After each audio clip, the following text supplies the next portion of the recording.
غوث پاک رضی اللہ تعالیٰ عنہ جب خطاب کیا کرتے تھے تو آپ کی مجلس میں صرف عوامی نہیں ہوتی تھی بلکہ بڑے بڑے ولی ہوتے تھے، قطب ابدال ہوتے تھے، اور سب آپ کی بات کو دھیان سے سنا کرتے تھے۔ آپ کے ایک مرید تھے جن کا نام تھا شیخ علی بن ہیتی، وہ بھی آپ کی مجلس میں رہا کرتے تھے۔ لیکن ہوا کیا، شیخ علی بن ہیتی بھی مجلس میں بیٹھے ہوئے تھے، کئی ولی قطب ابدال بیٹھے تھے، عوام بیٹھی ہوئی تھی۔ حضور غوث پاک رضی اللہ تعالیٰ عنہ بھی ممبر پر تشریف نہیں لائے تھے، ممبر شریف پر نہیں آئے تھے۔ لوگ آپس میں باتیں کر رہے تھے، آپس میں بات چیت کر رہے تھے کہ حضور غوث پاک رضی اللہ تعالیٰ عنہ آ گئے۔ لوگوں کی باتیں چل رہی تھی کہ آپ نے ایک آواز لگائی کہ سب خاموش ہو گئے، سب پر سکتہ طاری ہو گیا۔ حضرت علی بن ہیتی کی آنکھ لگ چکی تھی، حضرت علی بن ہیتی سونے لگے تھے، ان کو نیند آ گئی مجلس غوث پاک میں۔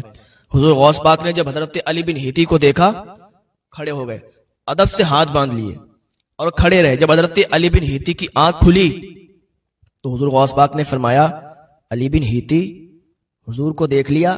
سبحان اللہ، کہ حضور کا دیدار ہو گیا؟ حضرت علی بن ہیتی کھڑے ہوئے ادب کے ساتھ، جی حضور میں نے دیکھ لیا۔ تو لوگوں سے آپ نے فرمایا، حضور غوث پاک نے، کہ میں اس لیے ادب سے کھڑا تھا کیونکہ میں نے ابھی حضور کو ظاہری میں دیکھا تھا۔ علی بن ہیتی ادھر خواب میں دیکھ رہے تھے، میں حضور کو ظاہری دیکھ رہا تھا، اس لیے میں ادب کے ساتھ کھڑا ہو گیا ہاتھ باندھ کر۔ ہاں، یہ حضور غوث پاک کی شان ہے۔ حضور غوث پاک کے ایک بیٹے عبد الوہاب جن کا نام ہے، آپ بہت پیار کیا کرتے تھے ان کو۔ عبد الوہاب رضی اللہ تعالیٰ عنہ یہ بھی علم حاصل کرنے کے لیے نکلے۔ جب علم حاصل کر کے آئے تو ایک مرتبہ حضور غوث پاک سے عرض کی، ابا جان میں چاہتا ہوں کہ میں بھی خطاب کیا کروں، میں چاہتا ہوں کہ میں بھی لوگوں کے سامنے خطاب کروں، لوگوں کو اچھی اچھی باتیں بتاؤں، تو آپ کی اجازت چاہتا ہوں۔ حضور غوث پاک نے اجازت دے دی۔ اب حضور غوث پاک بیٹھے رہتے، ان کے بیٹے عبد الوہاب کھڑے ہوتے اور باز کرنا شروع کر دیتے، تقریر کرنا شروع کر دیتے، یہاں تک کہ کافی دیر تقریر کرتے، لیکن لوگوں پر اس کا اثر نہیں ہوتا۔ لوگ حضور غوث پاک کی بات سن کر اثر بھی لاتے، رونے بھی لگتے، ایک دم سکتہ طاری ہو جاتا، ایک عجیب کیفیت ہو جاتی۔ لیکن جب ان کے بیٹے عبد الوہاب رضی اللہ تعالیٰ عنہ کھڑے ہوتے خطاب کرنے کے لیے تو کہتے ہیں کہ نہ تو کوئی رو رہا ہے، نہ تو کسی پر سکتہ طاری ہے، نہ تو کوئی اثر دکھ رہا ہے۔ تو ایک مرتبہ حضور غوث پاک کی بارگاہ میں عرض کرتے ہیں، آتے ہیں، کہتے ہیں ابا جان آپ جب کھڑے ہوتے ہیں آپ تھوڑی سی بات کرتے ہیں کہ لوگ ایک دم بے چین ہو جاتے ہیں، ان پر ایک عجیب کیفیت ہو جاتی ہے، لیکن میں جب خطاب کرتا ہوں تو وہ کچھ بات نہیں آتی۔ تو حضور غوث پاک فرماتے، بیٹا تم اپنے دل کی بات کرتے ہو، میں لوگوں کے دلوں کی بات کرتا ہوں۔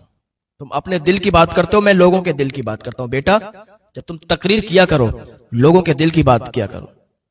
حضرت عبد الوہاب رضی اللہ تعالیٰ عنہ پھر جب حضور غوث پاک کے سامنے تقریر کرتے ہیں، خطاب کرتے ہیں، پھر لوگوں پر وہی سکتہ طاری ہوتا ہے، لوگوں کی عجیب کیفیت ہوتی ہے۔ اگر مصیبت آ جائے کرے نا تو حضور غوث پاک کو یاد کر لیا کرو، حضور غوث پاک کا نام لے لیا کرو۔ اللہ تعالیٰ حضور غوث پاک کے نام کے صدقے سے مصیبتیں ٹال دیتا ہے، اللہ غوث کے صدقے سے مصیبتوں کو دور کر دیتا ہے۔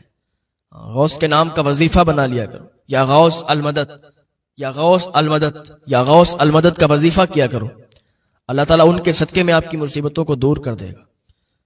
صرف لوگوں نے اتنا پڑھا ہے کہ اگر بیٹا نہ ملتا ہو تو غوث پاک کی بارگاہ میں فریاد کر دو، غوث پاک سے دعائیں کر دو۔ اگر بات بنتی نہ ہو، بگڑی بنتی نہ ہو تو حضور غوث پاک رضی اللہ تعالیٰ عنہ کا وسیلہ لے لو، بگڑی ہوئی بات بن جائے گی۔ لیکن آگے پڑھنے کی ان کو توفیق نہیں ہوئی۔ حضور غوث پاک کی سیرت پڑھیں، حضور غوث پاک رضی اللہ تعالیٰ عنہ کی زندگی کیسے گزری ہے۔ حضور غوث پاک رضی اللہ تعالیٰ عنہ پر وہ دن بھی آئے ہیں کہ آپ بھوکے رہے ہیں، اپنے پتے کھائے ہیں۔ حضور غوث پاک کے شہزادے عبد الوہاب رضی اللہ تعالیٰ عنہ فرماتے ہیں کہ میرے والد محترم حضور غوث پاک ہفتے میں 3 مرتبہ باز کیا کرتے تھے، جمعہ کی صبح میں اور منگل کی شب کو، منگل کی شام کو آپ تقریر کیا کرتے، تو آپ کی تقریر سننے کے لیے علماء، فقہا، ابدال، قطب، ولی یہ سب آیا کرتے تھے۔ تمام لوگ 70 ہزار سے بھی زیادہ لوگ ہوا کرتے تھے۔ اور جب آپ تقریر کیا کرتے تھے تو آپ کی تقریر لکھنے کے لیے 400 سے زائد دواتیں موجود ہوا کرتی تھی۔ اور حضور غوث پاک لوگوں کے اوپر سے ہوا میں اڑ کر جایا کرتے تھے اور کبھی کبھی واپس ایسے آ بھی جایا کرتے تھے۔ یہ حضور غوث پاک کی شان ہے۔ حضور غوث پاک رضی اللہ تعالیٰ عنہ کے نام سے لنگر کیا کرو، تمہاری مصیبتیں دور ہو جائیں گی۔ حضور غوث پاک کے نام سے صدقات کیا کرو، لوگوں میں تقسیم کیا کرو۔ غوث پاک رضی اللہ تعالیٰ عنہ کے نام سے لوگوں پر خرچ کیا کرو، تمہاری مصیبتیں دور ہو جائیں گی۔ تم کہتے ہو اگر تمہارے پاس کچھ بھی نہیں ہے تو پانی بھر بھر کے حضور غوث پاک کے نام سے پلا دیا کرو.